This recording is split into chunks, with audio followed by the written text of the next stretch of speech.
Hello dear students, myself Dr. Devesh Mishra, M.B.B.S, M.D from Nair Hospital, and I have done my SRship from the AIMS. I'm a national level pathology faculty and mentor. I'm author and the teacher of the best-selling book and notes with the name Concepts in Pathology. And I have my own pathology lecture app which is available at the website www.idpma.co.in.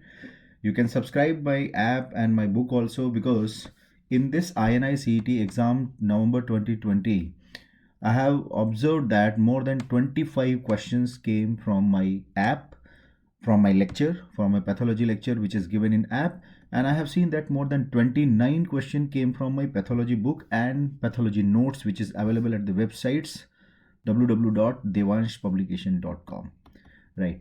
So before I begin this INI-CET November 2020 exam discussion, I would like to tell you one very important thing, because it's a crisp discussion where I will be telling you the answers, right? Some of the explanation I will be giving in a very short manner, because many of the questions they require more explanation, and for that I have to bring up with the new kind of video session or video lecture.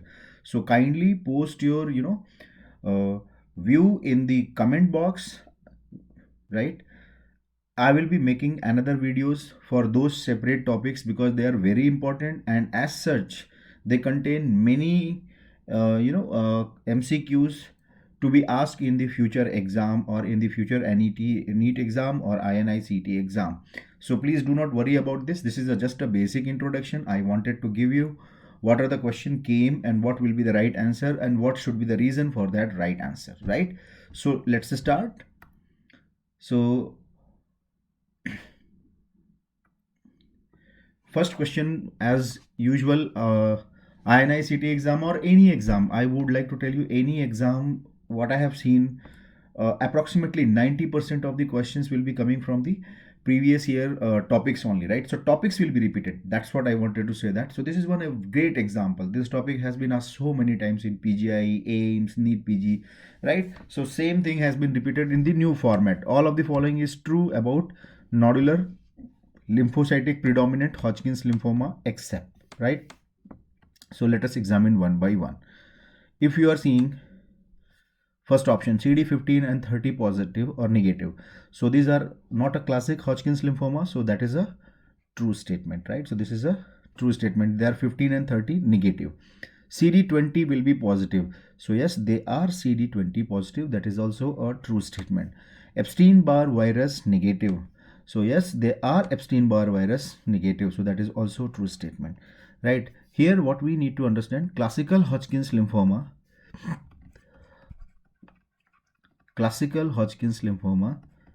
they are having association with the Epstein-Barr virus, right? So this is the important thing you have to remember.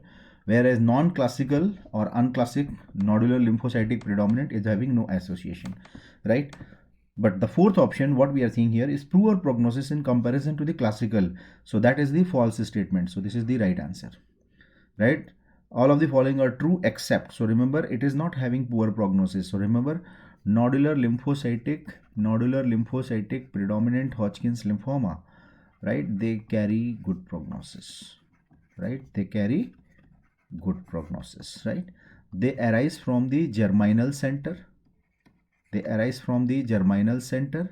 And that is why they are positive for germinal center marker like BCL6. Apart from this, they are also positive for other markers like CD20 and CD45, right? So this is question number one. Answer will be the poor prognosis in comparison to the classical Hodgkin's lymphoma. It's a wrong statement, because nodular lymphocytic predominant Hodgkin's lymphoma will be having good prognosis, right? Now coming to the next question. This question is again a very simple and easy question and repeat from the previous year NEET PG question, right?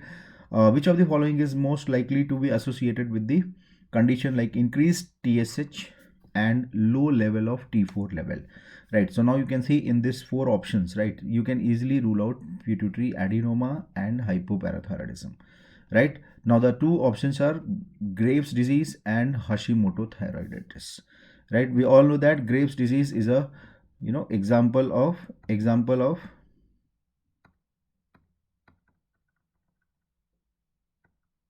right. So we all know that Graves' disease is an example of the hyperthyroidism. So in this, T3 T4 will be high, right, and because of that TSH will be low, right. Whereas in Hashimoto thyroiditis, what we are going to see, this patient will be having decrease in T3 T4 level, and because of that TSH level should be high, right. So Hashimoto thyroiditis is the autoimmune thyroid disorder, and it is the most common cause of hypothyroidism, right, most common cause of hypothyroidism, where in iodine sufficient areas, right. So iodine sufficient areas, this is the most common cause of hypothyroidism, right. So done. So what is the answer? Answer is A, Hashimoto thyroiditis. Next question again. If you look at the question which came in the June AIMS exam, right, there was a question from the Hayflick limit. Hayflick limit, telomere shortening was there. Telomere shortening. So examiner is just running around those topics. See, the topic has been again repeats the telomerase enzyme, right. All are true except. So yes, they are reverse transcriptase, also known as RNA dependent, DNA polymerase. So this was also NEET PG question in 2016 and 17, right. So these are frequently asked topic, right. So also known as RNA dependent DNA polymerase, seen only in eukaryotes, that is also true statement. Maintains the length of chromosome, that is also true statement. They will add telomeres at the end of the chromosome and they will maintain the length of the chromosome, and this property can be also associated with the carcinogenesis, right. So we all know that this is also associated with carcinogenesis. Involved in DNA repair and synthesis. Remember, DNA repair and synthesis is not associated with this thing, right. So DNA repair and all these things are associated with the DNA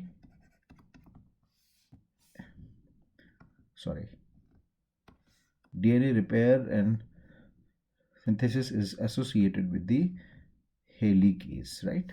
So this is associated with the helicase enzyme, not with the telomerase, right. So done. Answer is D, right. It's a reverse transcriptase, which is also known as RNA dependent DNA polymerase. It will be seen in eukaryotes. It will be adding telomeres at the end of the chromosome and they will maintain the length. And on the other hand, if there is extra addition or there is abnormal addition, they can lead to the carcinogenesis, right. Now this is the again a very important question. This question was acquired from the AIMS itself. In AIMS 2016, there was a question, and there was a 2017 AIMS question from the frozen section, and there was a question on the fat. There was a question in AIMS 2016. Question was like this: for frozen section, which of the following is the best stain? Which of the following is the best special stain for the fat? Right. So that time answer was oil red O stain. Oil red O stain. So please remember this question also. Best special stain for the fat on frozen section, right. On frozen section, this is the fat, right. And now the question is, what fixation technique is used for fat in HPE? So remember, it is frozen section, because frozen section is the technique which can preserve some of the substances which will be removed by the routine histological technique, right, like a oil or certain carbohydrates, right. So answer is B, right. Here you can see some important point about the frozen section. What is the use? That was the question. It can be used for the rapid diagnosis when in intraoperative management, when the surgery is going on and surgeon wants to know that what can be the tentative diagnosis, then he can send the sample to the frozen section to the pathology lab, and we'll be processing it, and we'll be doing the immediately. The ice will be like a fixative. That frozen means that ice cube will be present in the tissue. We'll be freezing them at the low temperature. That ice will be formed within the tissue, and that will be like a fixative, right. So extent of the lesion, what is the use? We can know the extent of the lesion, because surgeon will be willing to know about the how much it is involving, right. And we can also do the enzyme immunocytochemistry and immunofluorescence study on the cryostat. So remember, these can be the future question, right. Immunocytochemistry, immunofluorescence, right? It is also used to stain lipid, which came now. And remember, it is not only for the lipids. Certain carbohydrates also in the tissue can be identified because these substances are lost in the traditional histology technique, right? So now I understood. So please remember, it is not only for the lipid, it can be also used for certain carbohydrates. So that is the new point which examiner may ask in the future exam, right? So please remember this point. So it is frozen section, right? Now the next question is again a very good question which I have discussed in my lecture earlier also. A 14-month-old baby with hemoglobin level of 6.3 gram percent and multiple units of the blood transfusion were given during last 9 months. Which of the following will be used for definitive diagnosis of this patient? See, some students said that key of this patient. Some students said that it was to for the parents, right? So whatsoever answer will be remaining same, right? But definitely the explanation will be little different, right? So first of all, when you are going to see this, peripheral smear, you can see there are so many target cells visible, right? So you can see there is a one target cell, this is the another target cell, there are so many target cells are seen here.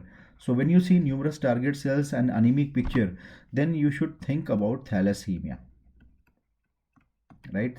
And here history of the multiple units of the blood transfusion, again tentative history for the thalassemia. So thalassemia is a hemoglobin disorder, right? Hemoglobin disorder. And for any hemoglobin disorder, right, any hemoglobin disorder, what are the investigation you are going to do? If you are going to plan for screening, right, for screening we use HB electrophoresis. Please remember, electrophoresis is for screening, right? That is how I used to teach in my lecture also, right? Second thing, if there is a investigation of choice, then your answer should be HPLC. That is what I used to teach in my classes. But when we are talking about the right definitive diagnosis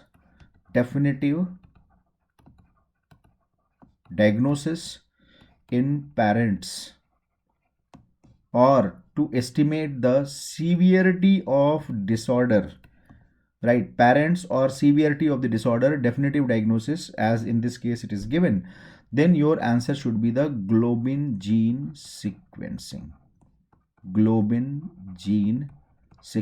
This molecular testing will be better than any of them, right? So now now this era we are living in the molecular testing. So remember, this will be the right answer. So for this question, I will tell you, if this question was having multiple answers, right? Because in this AIMS exam or INI-CET exam, there were many, answers were right. So if you ask me multiple answers, I will say that A and B both will be right answer, right? A and B both will be right answer. But if you ask me what will be the more appropriate answer, if you have to choose the single option, then I will say that A is superior to the B, right? So this is the right answer, right? So now you understood this globin gene sequencing. If you have to choose one option, that will be the best answer. If examiner has given you to choose between the two options or three options, then it will be both A and B will be right answer, right? Now I want to explain you. See, this HPLC is used for beta thalassemia and other hemoglobinopathies, right? Globin gene sequencing we can use for both alpha and beta thalassemia. Here, what is the catch point in this question? Why I was telling you, some students were telling the parents are affected and we want to see the status in the parents, right? So that situation will be a little tricky question and can be the future question in the INI-CET or NEET exam, right? So now here it is very important to pay attention that most of the hemoglobin disorder can be diagnosed with the protein based techniques. What are the protein based techniques?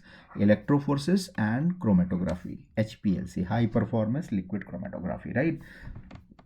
But the problem is when you are having severe syndromes, why we are having problem with the severe syndrome? Because severe syndromes are because of the inheritance of combination of the globin genetic disorders, right?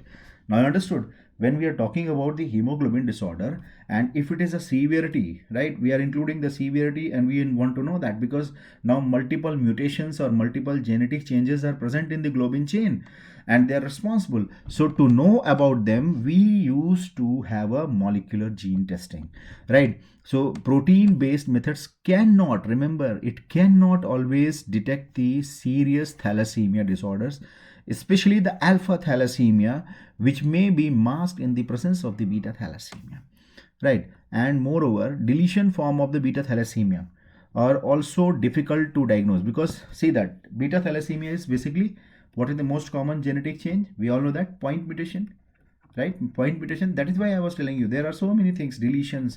So if deletion form of the beta thalassemia is there, it is difficult to diagnose, right? With the standard method, means that HBLC and electrophoresis. So in those scenarios, you have to use the molecular genetic testing, which is called as globin gene sequencing, right? So what is the important role in identifying the individual who is having thalassemia traits and can cause adverse outcome in the offsprings? So that is the point which I was telling you can be the future question, right? So now you understood why it is important. It can identify the individuals with the traits which can cause the negative outcome in their kids, right? So please remember, parental checkup, it's first investigation you should do, that is called as globin gene sequencing, because their kids may have a adverse outcome, right? And the another important thing, you can see that prenatal, the same thing, right, but advanced mode or different mode.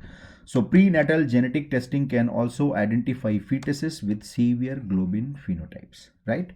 So now you understood why I said that globin gene sequencing will be better answer than the HPLC. Match the correct answer we have discussed in our lecture also. Mesothelioma will be having malignant pleural effusion. Silicosis is having crazy paving pattern. Kaplan syndrome is a rheumatoid arthritis plus pneumoconiosis, which is seen in the coal-worker, also can be seen in silicosis also, right? Asbestosis, we all know that asbestosis is basal lobe is involved, and you know that mnemonic is asbestosis, right? So this is the mnemonic we can use, right? Base will be involved, asbestosis.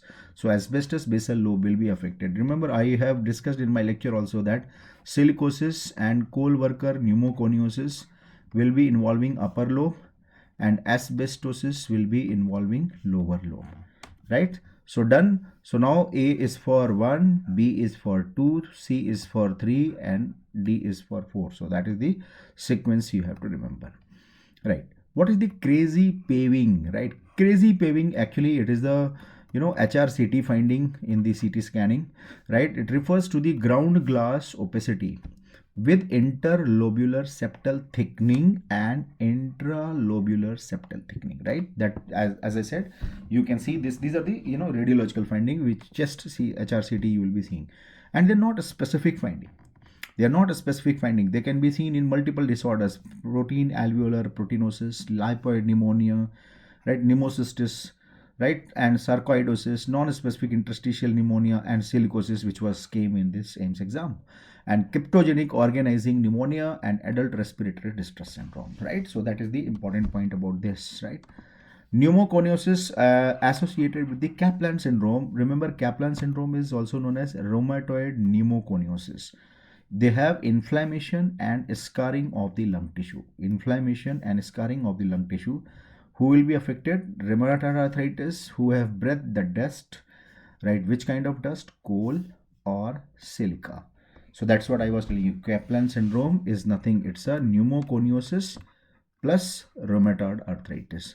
Pneumoconiosis can be coal worker also and can be silicosis also, and this is called Kaplan syndrome, right? All of the following are associated with methylation. This was the question which came in the June AIMS exam. Same repeat question, right? They are associated with gene alteration, RNA splicing, chromatin transformation, and DNA excision and repair is not associated by them, right? DNA excision and repair is done by nucleotide excision repair genes, right? Methylation of DNA, right, is known as epigenetics. So epigenetics, as I have already discussed in my lecture, and I recently in one lecture also I have told you that epigenetics is a very important topic. Examiner is going to ask this question in some form, and this is the another important form, that methylation of the DNA will silence the gene or they will reduce the expression of gene, which is called as epigenetics, right, which is required for gene alteration, RNA splicing, and chromatin transformation, right? So answer is D for this question. This question again we have discussed in the lecture so many times, and this question was adapted from the earlier AIMS question where examiner had asked cyclin D1 negative, mantle cell lymphoma, what is the new marker? That was the question in June AIMS exam 2018. Answer was SOX11, right? So mantle cell lymphoma will be having 11-14 translocation, and on flow cytometry what we are going to detect? A SOX11 and cyclin D1, right? So SOX11 and cyclin D1 will be present in the mantle cell lymphoma in predominantly, right? CD10 is present in the B cell. CD10 is the common ALL antigen. CD200 is used for identification of the CLL. Please remember this for a future question, right? CD200 is for the this one. So answer will be A and B only, right? So for this question, answer will be A and B. Here for the future exam point of view, I would like to tell you, if examiner asks you with translocation 11-14, which is more specific, please do remember this point. If examiner asks you which is more specific, so your answer should be SOX11 is more specific than cyclin D1 overexpression, right? So this can be the future question in your exam. So please remember this can be the future question, right? Now coming to the reticular fibers, these are the again older question which examiner had asked, and in my lecture also I used to say that collagen 3 is present in which organ, in which areas, where you are seeing the reticular tissue. And reticular tissue, where you will see reticular tissue, you will see in reticuloendothelial system. You remember in hematology we always remember that reticuloendothelial system is there. Who are the part? Spleen, like liver, bone marrow, and the lymph nodes, right? So these are the area where you are going to see the reticular fibers. Reticular fibers can be seen in the spleen, lymph node, and bone marrow, not in the thymus. So right is that all of the following except, so thymus it is not seen. It is present in spleen, lymph node, and marrow. And reticulin fiber can be stained by the reticulin stain. There was a question in the AIMS exam, right? Sweets reticulin stain.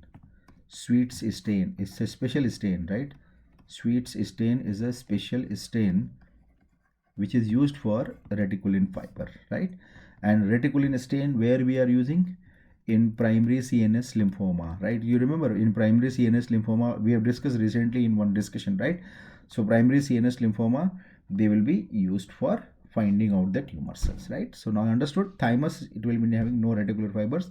Spleen, lymph node, bone marrow, they will be having reticulin fibers. So right, reticulin fiber, it is a type of fiber in a connective tissue composed of type 3 collagen. So that can be another future question which examiner may ask you. Reticular fibers cross-link to form fine meshwork, reticulin, right? Where it will be present? In the liver, spleen, bone marrow, and the tissue and organs of the lymphatic system like lymph nodes, right? This is again a very good question. It came from my book. Female with the metastatic liver. See, this is a question even by the basic logic you can solve this question, right? But okay, that we have been given some markers, so it is good to see them and then to follow that. CK7 negative, 20 positive. CDX1 is used for intestinal development, right? So these are the ISC marker. So which of the following is, remember this is very very important point. If you don't know, please remember CDX1 and 2 is required for intestinal development. These genes are required for the intestinal development. So obviously once you find that CDX1 2, that's all. Intestine means intestine. So what should be right answer? Colorectal cancer, right? So answer will be colorectal cancer. So colorectal cancer is usually cytokeratin 7 negative, 20 positive, and CDX1 and 2 is also positive. So this is the liver metastasis, right? Question is about metastatic liver adenocarcinoma, and what will be the most likely primary? So most likely primary is the colorectal cancer, right? You can see this this is the table where you can see CK7 and CK70 to identify the primary foci of tumor. 7 positive, 20 positive, both positive, right? So where you can see ovarian tumor, just few tumors you remember, right? Which examiner can ask? Pancreas, and cholangiocarcinoma. CK7 and 20 minus lung adenocarcinoma, one of the very frequently asked question. This was previous year PGI question also, right? CK7 positive and 20 minus. But here we have to remember breast cancer also, right? This much is enough, right? So breast cancer and lung cancer, CK7 positive and 20 minus. CK7 negative and 20 positive, it's seen in colorectal, which came in this exam, right? CK7 and 20 both will be negative in hepatocellular carcinoma, right? And renal cell carcinoma. Just remember this much is, I think, enough, right? CK7, and you can remember this also, squamous and small cell lung cancer, right? Because adenocarcinoma was positive for 7, right? 7 positive, 20 minus. 7 and 20 both will be negative in case of squamous cell cancer and small cell cancer of the lung, right? See, that's what I wanted to say, that intestine specific transcription factor is CDX1 and CDX2, right? They are required for intestinal development, differentiation, and maintenance of the intestinal phenotype, right? So that is why I said once you see the CDX1, CDX2, automatically you should go for the intestine, right?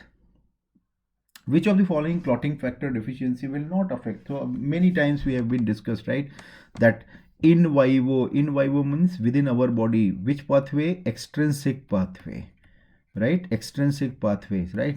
So extrinsic pathway will be requiring factor 7, right?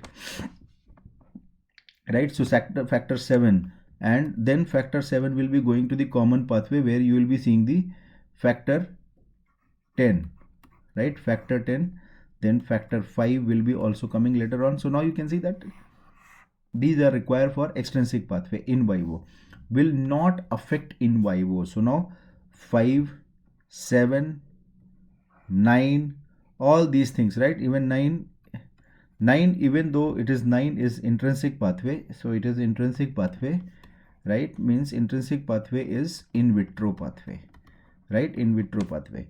But here answer is factor 12. Remember, this point is very, very important. See, these two have been ruled out, right? If it is 9 or 10, whatever.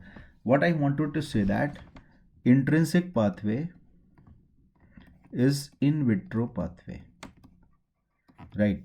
Which actually starts from the factor 12, right?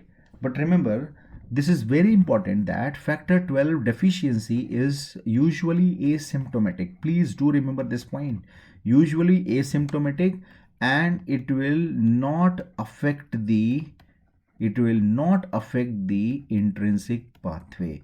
So deficiency will not affect the intrinsic pathway. This is very, very important and exceptional point which we have to remember.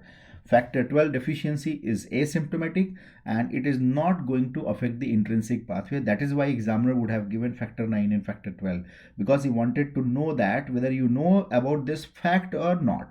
This is the fact, right? It is not any kind of concept. Factor 12 is usually asymptomatic and it will not affect the intrinsic pathway, right? Rapid assessment of entire coagulation pathway in emergency. See, usually it is done in the ICU or in the cardiac care unit. So these are the two areas where anesthetist or emergency medicine doctors, they use practitioner, they will be using thromboelastography. See, PT and APTT, they are commonly used, right? They are commonly used. If the examiner asks you which is the most common one, then your answer will be the PT and APTT is the most common, right? But examiner is asking rapid assessment of entire coagulation pathway, means fibrinolysis, fibrin, platelet involvement. How? Because platelet also, they have delta granule, alpha granule, which is having clot factor. So for that you have to use the entire history of these things, and thromboelastography is the investigation of choice to see the entire coagulation pathway in the emergency, right? So this topic I will discuss very detailed in another video, right? So please do not worry about that, because it requires special attention, because it's a new upcoming thing and now examiner is going to ask many questions from here onwards, right? So thromboelastography, as I said, these are method of testing the efficiency of the blood coagulation, right? Mainly by the surgeons, emergency departments, right? More common test, that's what I was telling you. If examiner says more common test, then your answer will be PT, INR and PTT. But thromboelastography can, assess the platelet function, clot strength, and fibrinolysis, right? Which PT and APTT cannot estimate, right? You know, understood? That is why thromboelastography is superior, because it can assess platelet function, number one. It can assess the clot strength. It can assess the fibrinolysis, and all these things cannot be assessed by the prothrombin time, right? We cannot assess the platelet function by PT or APTT, right? So now you understood why thromboelastography is superior. Most common finding of the lung. See, this question I have taken two languages, because some of the student have given me the option most common finding of the lung. If examiner says most common finding of the lung in COVID-19 infection, I will say that it answer should be diffuse alveolar damage, because they will be having ARDS feature, acute respiratory distress syndrome. Acute respiratory distress syndrome I have discussed many times in my app, also in my lectures also, right? So they are having hyaline membrane formation. They are having hyaline membrane formation, right? So ARDS, hyaline membrane formation will be there, and this hyaline membrane formation will be covering entire alveoli,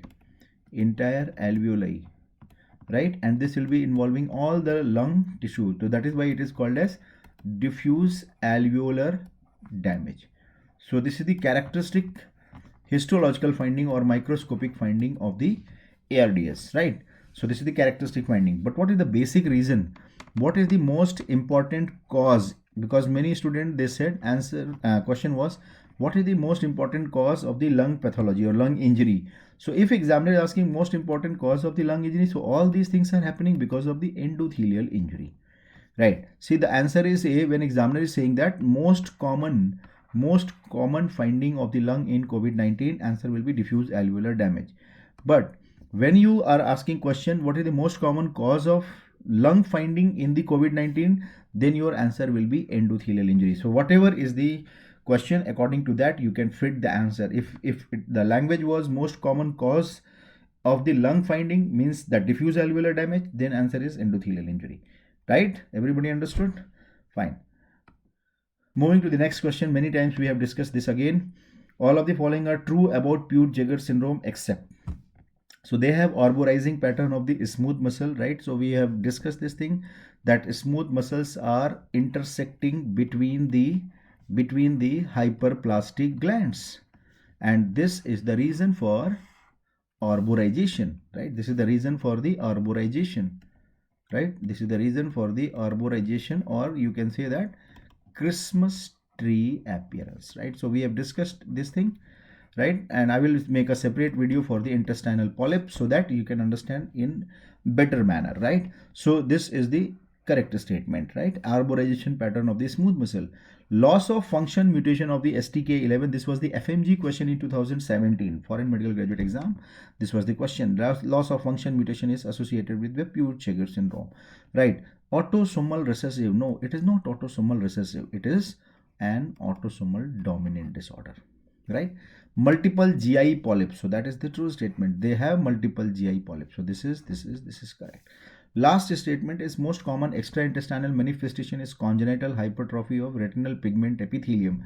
This is not correct statement because it is associated with the familial adenomatous polyposis. So this is the answer for the last statement, right? So examiner can ask you this question in the upcoming exam.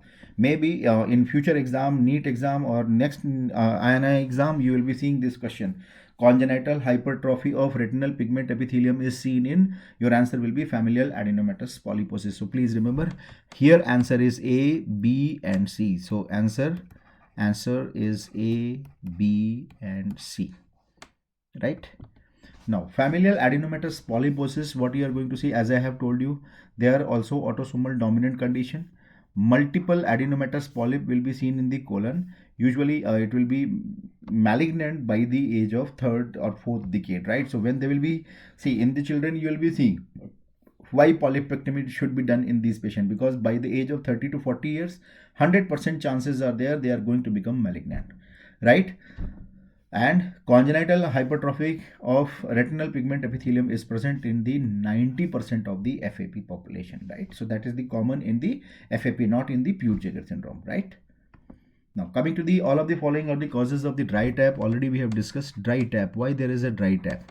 It is because of the bone marrow fibrosis, right? So where you will see bone marrow fibrosis, here is a leukemia. You are going to see a perisinusoidal fibrosis. That is why there is a pancytopenia, right? AML M7 megakaryocytic leukemia. This is the acute megakaryocytic leukemia. Megakaryocyte will be releasing platelet derived growth factor and transforming growth factor beta, which will be the reason for the extensive bone marrow fibrosis in the AML M7, right? Myelodysplastic syndrome. See this, why there is a dry tap here? Because myelodysplastic syndrome also, there will be abnormal cells and they will be releasing the cytokines, which will be leading to the bone marrow fibrosis, and you are not going to get anything, and that will be the reason for the dry tap, right? Follicular lymphoma. See, follicular lymphoma, why this is the answer. In follicular lymphoma, you will be seeing hypercellular bone marrow, and this hypercellular bone marrow, what is the characteristic finding you are going to see? In my lecture also I have given you so many image based question, and I have shown you this paratrabecular lymphoid aggregate, right? So paratrabecular lymphoid aggregate is seen in the follicular lymphoma, right? So that is the important point you have to remember, right? The answer is D. JAK2 mutation, already we have discussed so many times that JAK2 mutation will be seen in all kind of myeloproliferative disorder like polycythemia vera, essential thrombocytosis, primary myelofibrosis. These three will be having JAK2 mutation, but remember most commonly it is seen in polycythemia, so answer is A, right? It is not seen in the chronic lymphocytic leukemia, right? See this question in my YouTube channel, you can see there was a one video I have posted and for Robbins 10th edition cancer therapy and immunology. So that is directly, this question has been taken from that thing. If you go through that thing, you will understand each and everything. So I'm not going to explain. In the YouTube channel you can see, and if you ask me, I will post the link in the comment box also, right? So which of the following is true about immune surveillance? Tumor suppressor gene mutation will decrease the antigen toxicity. Oh, whenever there is a mutation, it will not decrease, it will increase the antigen toxicity, right? So tumor suppressor gene mutation will increase the antigen toxicity. So that is a false statement, right? Anti-CTLA-4 antibody is used for cancer treatment in advanced stages, right? So now this is the upcoming thing where we are using anti-CTLA-4 antibody for the cancer treatment, and it is now employed for many of the cancers, right? Like melanoma or lung cancer, and now some of the other cancer also. Please remember, it is for the breast and Hodgkin's lymphoma also it is now used, right? So anti-CTLA-4 antibody is used for cancer treatment in advanced stage is the true statement. PD-1 and PD-1L activation will lead to the tumor suppression. So it will not do the tumor suppression. It will be activating the tumor, right? It will be not activating the tumor suppression, it will be activating the tumor formation. So remember, PD-1 and PD1 and their ligand activation. PD is the programmed death, I have discussed in that video also, right? So it will increase the tumor, right? So that is why it is a false statement. So this is the false statement. First one is the false statement. Binding of CD28 will lead to immune tolerance. No, it will not lead to immune tolerance, right? So remember, immunological tolerance means not responding to the self antigen, right? But it will not happen when there is the binding of CD28 to the binding of the CD820 to the B7.1 or B7.2, which is also called as CD80 and 86. You can see that video of the cancer therapy and you will understand each and every point. So it will not lead to the immune binding, will not led to the immune tolerance. So that led to the immune tolerance is a false statement. So answer is B. Here you can see the tumor suppressor gene mutation, as I have summed it up, increase the antigen toxicity. PD1 and PD1 ligand will inhibition, right? Inhibition will lead to the tumor suppression, right? So it is, if they are activated, then it will not be going for the tumor suppression. If they are inhibiting, then it will go for the tumor suppression. Binding of CD28 will inhibit the immune tolerance by activating T cells, right? So these are the important point about this question. Now coming to the next question. MPGN is associated with, so immune complex disorder, so it will be associated with all of these things, right? SLE, HIV, CLL, hepatitis B, all are associated with MPGN. So answer is all of the above, right? What is your diagnosis in the given peripheral smear? See this peripheral smear, if you look at, you can easily make out they are having multiple nuclear lobes, right? So 1, 2, 3, 4, 5, 6, 7, 8, right? So what is this? More than 5 lobes. So if you find more than 5 lobes in one neutrophil, or more than 5 lobes in more than 5% of neutrophil population, so this is called as hyper segmented neutrophil.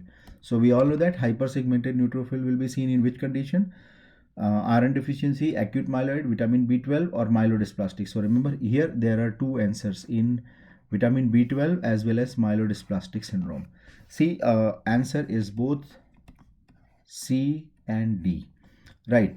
But if examiner is asking you to choose one answer, if it was only one answer to be choose, remember, then your answer will be this one, because megaloblastic anemia is more commoner than myelodysplastic syndrome incidence wise and this finding wise also, right? So myelodysplastic syndrome, they have pond ball megakaryocyte also, that bilobed, but they can also have a hyper segmented neutrophil. So please do remember this thing. They have pseudo Pelger-Hewitt anomaly, not pond ball. They have pseudo Pelger-Hewitt anomaly, where you will be seeing the two lobes of the nuclei within the cytoplasm. But remember, they can also have a multi-segmented or hyper-segmented neutrophil. So both can be present, right? You can see the pseudo Pelger-Hewitt anomaly also, and you can see hyper-segmented neutrophil also. And if you have to choose single best answer, your answer should be vitamin B12 deficiency anemia, right?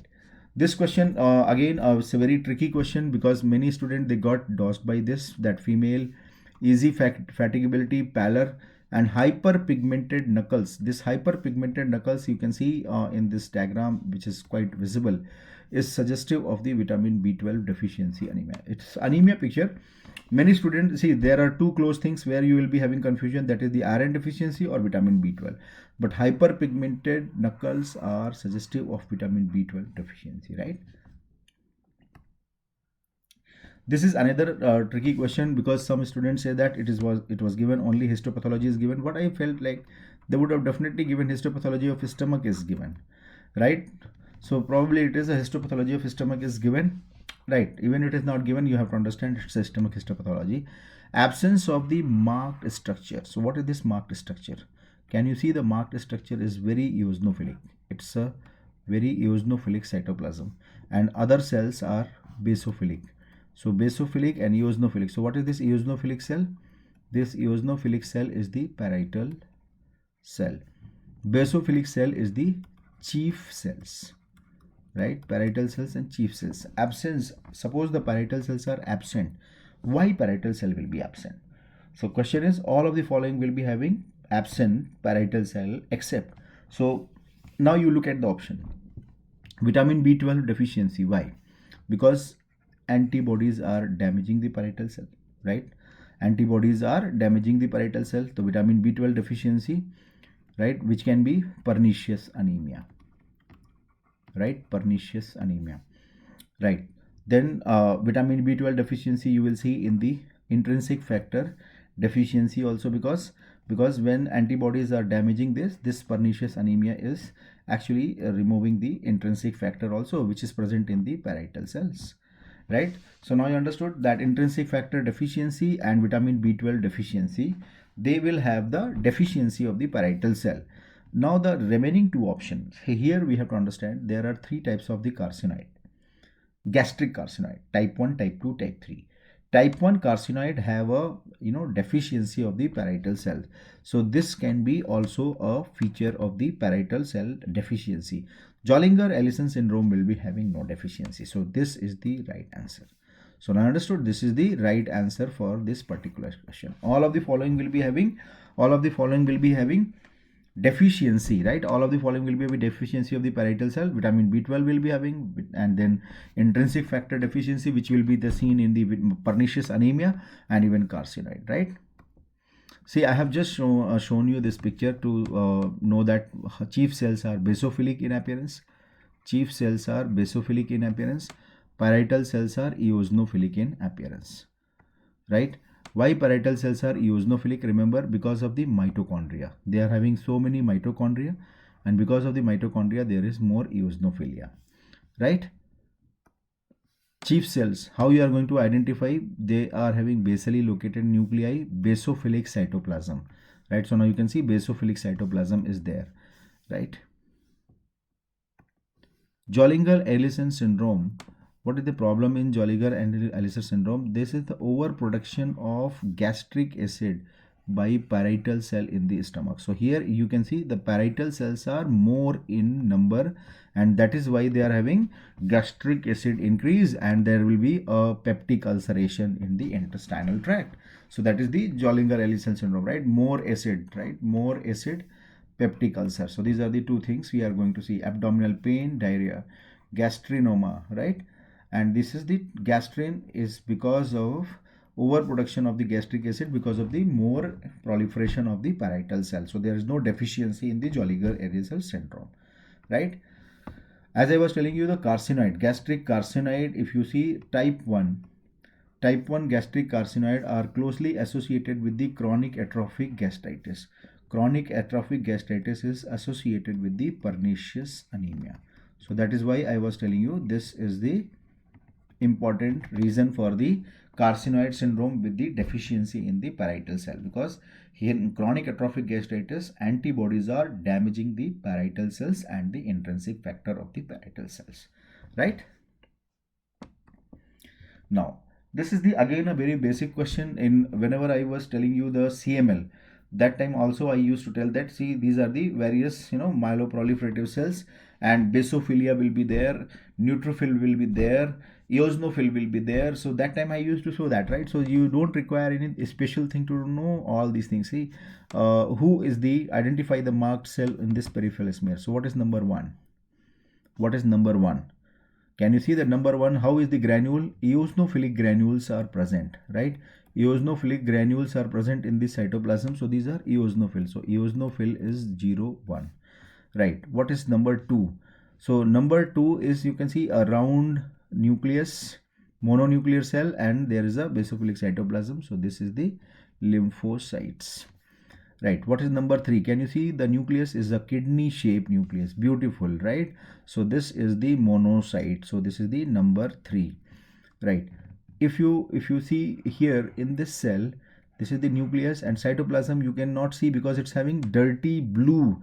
Remember, dirty blue cytoplasm, that is the feature of basophil. So number 4 is the basophil. So this is the right answer, right?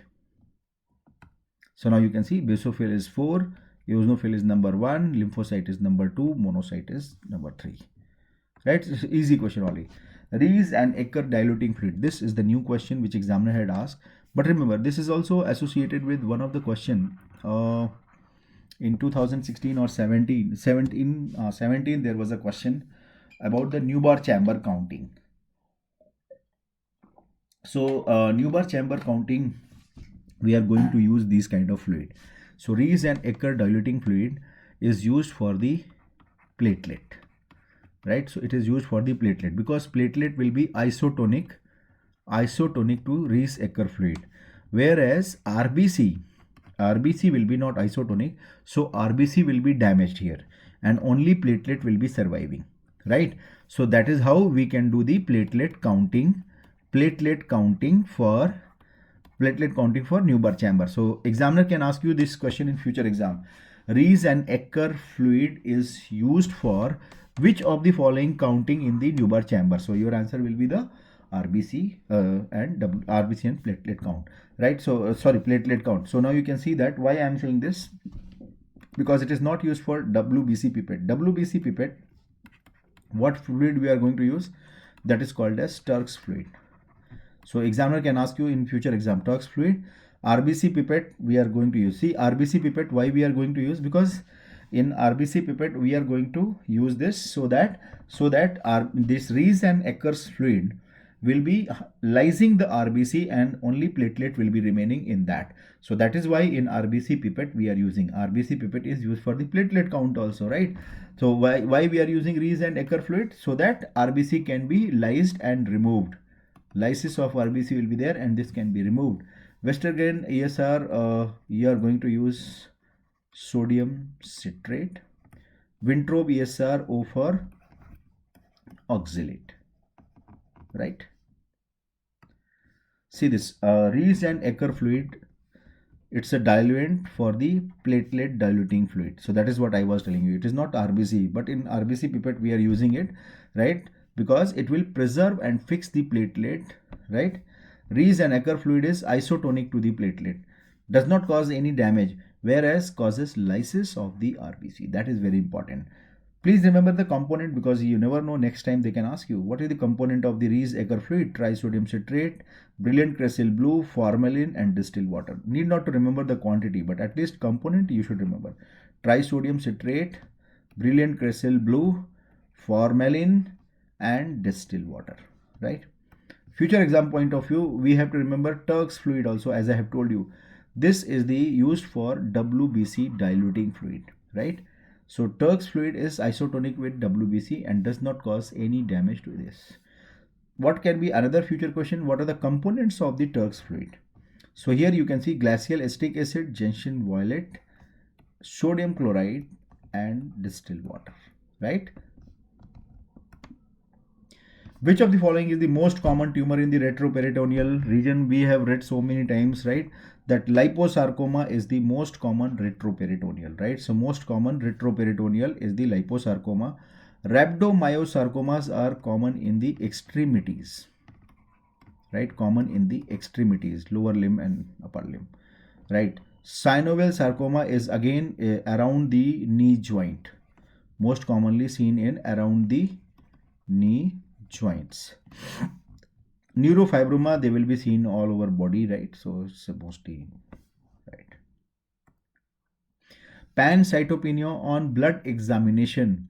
Pancytopenia on blood examination will be seen in. See this, this is again a very easy question. Why pancytopenia will be seen on the blood, peripheral blood? Because bone marrow is having defect, right? That production of the stem cell. So megaloblastic anemia, because of the vitamin B12 deficiency, there is no DNA synthesis, so maturation will be affected. So even though you may find hypercellular bone marrow, but they will be having pancytopenia, because bone marrow will be hypercellular, but they will not go for the maturation and they will be having pancytopenia, right? So pancytopenia on blood examination you can see in the megaloblastic anemia, right? Hairy cell leukemia also you will find because of the perisinusoidal fibrosis. Acute promyelocytic leukemia, right? Here you will not see the pancytopenia because it is the acute leukemia. So here you will be seeing the more cell, right? So it is not seen here. So this will be the right answer. Myelodysplastic syndrome, right? Myelodysplastic syndrome, because there is a dysplasia, maturation defect. As I have told you, there is a maturation defect. So mostly they will be dying in the bone marrow itself. They are not going to come out in the peripheral blood. So pancytopenia will be there. So acute promyelocytic leukemia is the right answer for this question, right? So answer is C. Answer is C. Pancytopenia will be seen in. Pancytopenia on blood examination will be seen in. So if examiner is asking ki except, then your answer will be C. If examiner is asking seen in, then your answer will be, so here I will just make you answer is, don't get confused with this thing. Answer will be A, B and D. In all these three conditions you will be seeing the pancytopenia. C, you will not see any pancytopenia, right? So there will be increased number of the cell, right? So increased cellularity will be on peripheral blood in case of the So here three answers, right? I think it is a multiple answer type of the question. So pancytopenia on blood examination, megaloblastic anemia, hairy cell leukemia, and myelodysplastic syndrome with hypercellular bone marrow, right? This question also I have discussed in the Unacademy platform when I was discussing in the recently also I have told you this question can come. That 10-year-old child tumor at the lower end of the femur, you can see there is the mass. Can you see the lower end of the femur is visible here, right? And you can notice the mass here. How is the mass, right? So it's a big mass and you can see the areas which will be looking tan. Why there is a tanning here? So this tanning is because of the hemorrhage and necrosis. So as I have told you in my lecture also, whenever you see hemorrhage and necrosis on gross examination or on microscopic examination, that is usually suggestive of some malignancy, right? So 10-year-old boy, lower end of the femur, if you are seeing such kind of the gross picture, then it means I will think about the malignancy. These are the area where I'm seeing the hemorrhagic necrosis. So this is the osteosarcoma, right? This is the osteosarcoma.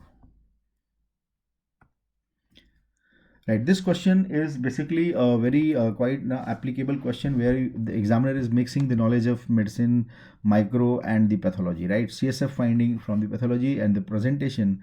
If you look at the presentation, right, the patient with meningitis, fever, 4 days duration, erythematous rashes on the chest, no history of the trouble and tick bite. CSF finding is, see, protein is increased, but normal glucose. So normal glucose protein, it rules out bacterial infection, right? So what is most likely diagnosis? Mild lymphocytosis is there, right? And RBCs are present. So this is a case of enterovirus infection. Enterovirus infection, because rash will be seen in the enterovirus. West Nile virus rash is very rare, not seen at all, right? So that is the catch point for this question. So here answer for this question is D, enterovirus, right? So CSF finding is meningitis of virus, and out of these two virus, rashes will be seen in the enterovirus, right? There was a question from the Robbins table, that male with the prognathism, right, protruding jaw, right, increasing length of hands and feet were present. Most likely it is due to mutation in which of the following gene?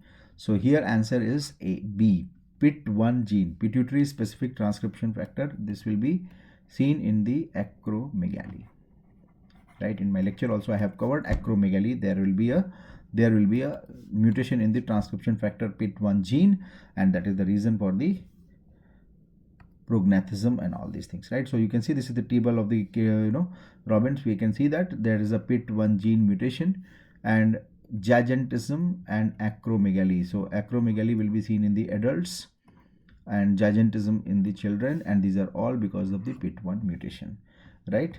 SF1 gene mutation is associated with gonadotroph adenoma, right? So it will be mass effect on hypopituitarism, right? So it will be hypopituitarism, can be the future question, right? Because you can see the options are SF1, T-PIT, T-box transcription factor TBX19. So T-PIT, we have to remember, see this T-PIT is here, right? Corticotroph adenoma, T-PIT, they are associated with Cushing, Nelson, right? So these are the important thing you have to remember for the future exam, right? What is remaining? GATA2. So you can see GATA2 is here.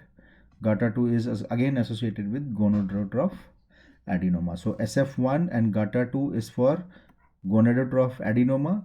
T-PIT is associated with the Cushing and Nelson syndrome, and PIT1 mutation is associated with the somatotroph, lactotroph, both adenoma, right? Affinity maturation already we have discussed in the immunology. It is somatic hypermutation which is responsible for the affinity mutation, right? This was the question which is a sort of clinical question where you have to apply your clinical knowledge, because many students, they got confused when I was talking to them. They told that it should be chemodectoma. Please do not get biased by by your some of the syndrome and association. Look at the question. 15-year-old female, right? 15-year-old girl, slow growing, non-tender swelling, on the left side of the neck with the freckle-like spots on face and trunk.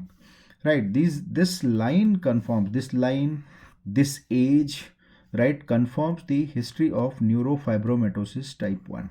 That's all. It's not chemodectoma. Why it is not chemodectoma? Right, why not it is a chemodectoma? Chemodectoma will be seen in the 45 to 50 years of the age group, right? Number one. So they will be 45 to 50 years. They are having association with this kind of thing. So that association is neurofibromatosis. They are having association with NF1. But that is not the reason to think about the chemodectoma, right?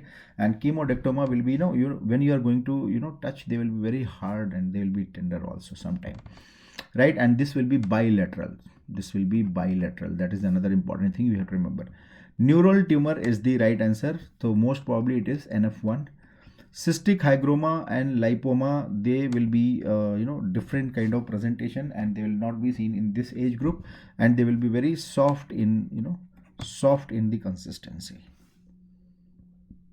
right? And they will not be having association with the freckle like spots on face and trunk. So answer is D, or neurofibromatosis, right? So now you can see the carotid tumor I have given you here.